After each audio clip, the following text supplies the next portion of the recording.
బిడ్డా, తల్లిదండ్రులు నీకు జన్మ ఇచ్చిన వాళ్ళు మాత్రమే కాదు, నీ మొదటి దేవుళ్ళు, నీ మొదటి ఆశ్రయం.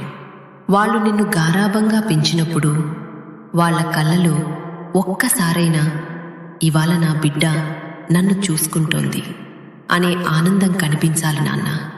పక్కనే ఉండి కూడా పట్టించుకోకపోవటం, వాళ్ళను ఒంటరిగా వదిలేయటం, అది పాపం కాదు బిడ్డా, అది హృదయం లేని పని. నీ దగ్గర ఉన్నప్పుడు చూసుకోలేకపోతే రేపు నీ కన్నీళ్లు కూడా వాళ్ళ ఒంటరితనాన్ని తిరిగి తీసుకురావు. గుర్తుపెట్టుకో బిడ్డా, తల్లిదండ్రుల హృదయం గట్టిగా నొప్పి పెడితే ఆ బాధ నిశ్శబ్దంగా దేవుని దగ్గరకు చేరుతుంది. అప్పుడు ఈ దుర్గమ్మ కూడా క్షమించదు. ఇప్పుడే ప్రేమగా మాట్లాడి, ఇప్పుడే జాగ్రత్తగా చూస్తుంది.